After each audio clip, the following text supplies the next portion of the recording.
Telemetry Tracking Command and Monitoring System, or TTC&M. The main function of the satellite management are to control the orbit and the attitude of the satellite, monitor the status of all sensors and subsystems on the satellite, and switch on or off sections of the communication system. The TTCM Earth station may be owned and operated by the satellite owner, or it may be owned by a third party and provide TTC&M services under contract. On large geostationary satellites, some repointing of individual antennas may be possible under the command of TTC&M system. Tracking is performed primarily by the Earth station. So basically what is done in this particular subsystem? First of all, satellite consists of huge number of sensors. Different kind of sensors are there, like pressure sensors are there, temperature sensors are there, because the portion of the satellite which is in front of the sun ray, that portion becomes very hot, maybe of the order of more than 100 degrees centigrade, and the opposite side, that is in the shadow region, its temperature may be around minus 100 degrees centigrade or even less, right? So overheating or underheating, and there may be some stress developed in the because of those overheating and underheating. We have to check the status of the batteries present in the satellite. For that, we need to get the current and voltage informations.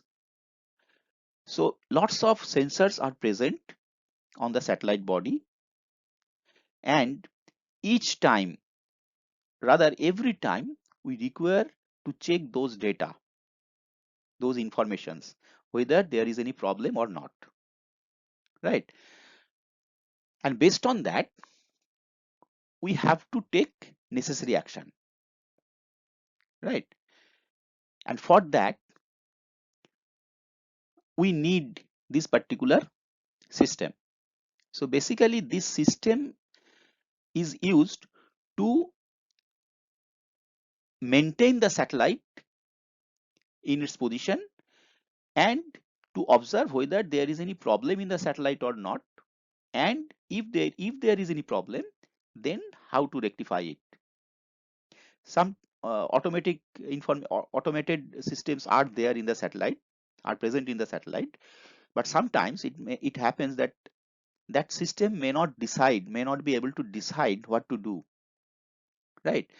So the data must be sent to the ground station, and ground station engineers are there. They will check all those data, and depending on their examination, they will decide what to do, and they used to provide some command towards the satellite, and the satellite will execute it to mitigate that problem arised within that particular period of time. So that's the job of this particular system or subsystem. So let me read out this whole thing. The monitoring system collects data from many sensors within the satellite and sends the data to the controlling Earth station. The sensor data, the status of each subsystem, and the position of switches in the communication system are reported back to the Earth by the telemetry system. If any fault is found, the faulty unit must be disconnected and a spare brought in with the help of command system. Telemetry data are usually digitized and transmitted as phase shift keying or PSK of low power telemetry carrier using time division multiplexing technique. A low data rate is normally used to allow the receiver at the Earth station to have a narrow bandwidth and thus maintain a high carrier to noise ratio. You know what? This particular system should not fail. Whatever happens, this particular system should not fail. If this system fails, we may lose the satellite. So it is so important. That is why we have to maintain very high carrier to noise ratio, so that under worst possible condition, we can make contact with the satellite, and we can give the command, required command to the satellite, and the satellite will execute it properly. Hmm. Uh, because of that, we have to maintain high carrier to noise ratio, and because of that, we have to use narrow bandwidth. Okay, so it is not that the telemetry data will be very fast data. It is a slow data. It is a slow data rate is very slow, but uh, it must have high carrier to noise ratio.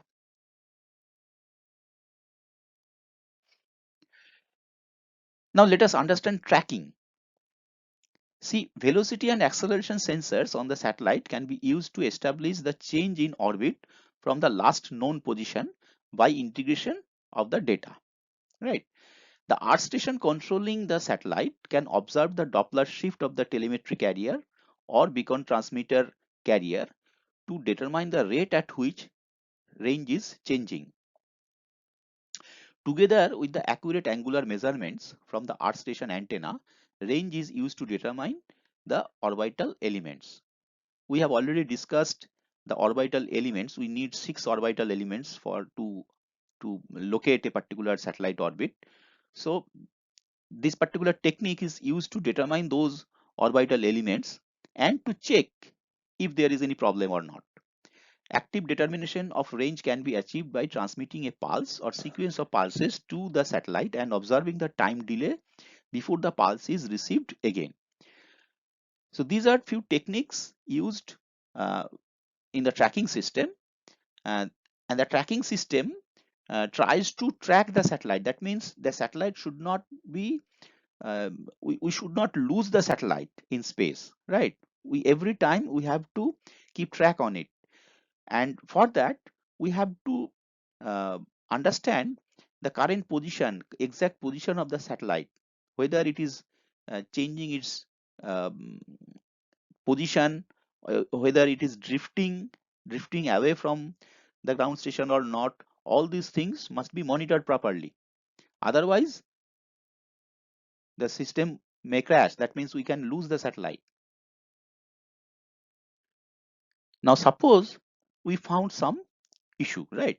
We found some issue in tracking, or we found some issue in voltage data or time data or temperature data, so whatever may be the sensor data. Different sensors are there, so we got some issue in the sensor data, or we have some problem in the tracking system, right? We found it.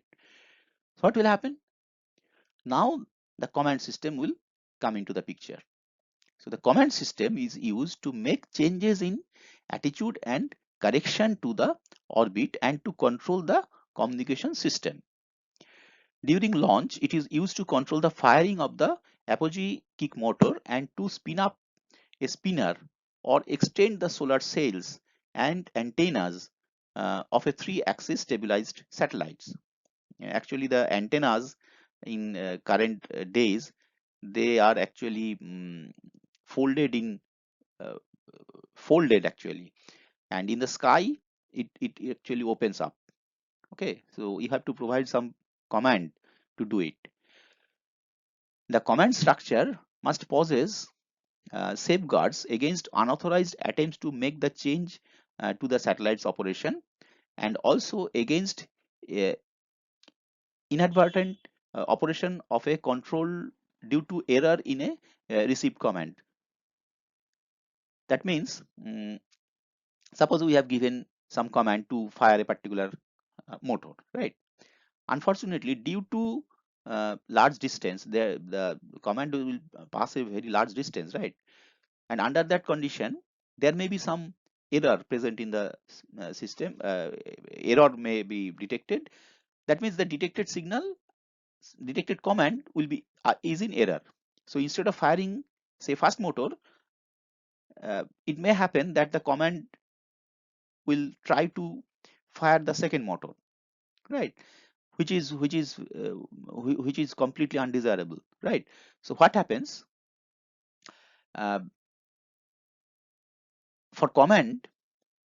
When the command is given to the satellite receives the command and it retransmits the command to the ground station again.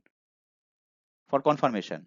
So if there is any problem, if there is any error in the command, received command, that error will be, that satellite uh, will send the data to the ground station for confirmation purpose, right? Once the ground station gets that uh, return command from the satellite, it checks if whether the command sent by the ground station is copied in the, that means it is whether it is same or not.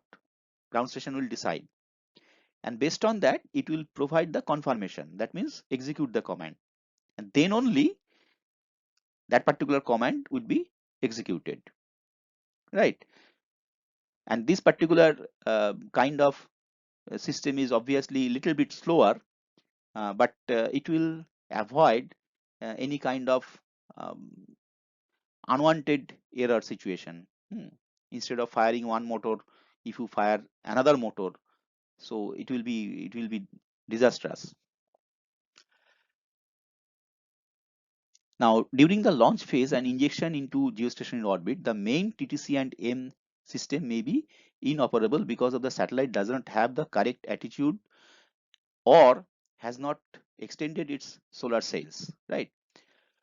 A backup system is used at this time, which controls only the most important sections of the satellite during launching.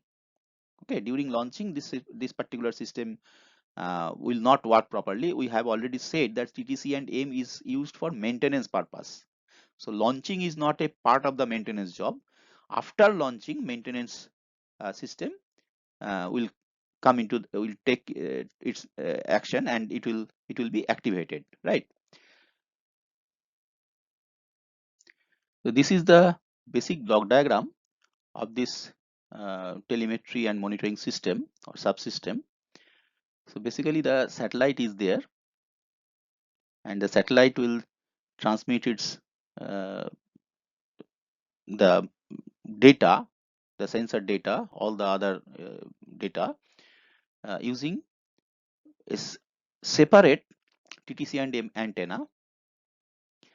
Actually, communication antenna are used for communication purpose only. That is the service port part of the satellite. TTCM antenna are different, right? This particular system uses separate antenna, separate transmitter, etc. It is a completely separate system.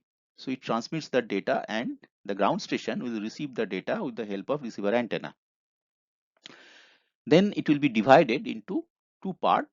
One will be used for tracking the satellite, so that is a different system, and other one will be given to the telemetry system. Okay, now for telemetry operation, the data processors are there, so it will process the data and given to the main computer for attitude and orbit control. Operators will be there, obviously. Tracking system will provide the corresponding data, and that will also be given to the computer. Then computer will generate, uh, rather it will decide what to do, right? So there are some controlling operations are there, and based on that, it will this controller will provide the information to the telecommand transmitter if some command is given, and also the command may be given from this particular section also. And the telemetry transmitter, telecommand transmitter will transmit the data through the transmit antenna, and the satellite will receive the signal or command through this uh, TTC and M antenna. Now we can store the data for other purpose at the same time for future work. So this is the basic block diagram and functionality of each block of this telemetry and monitoring system.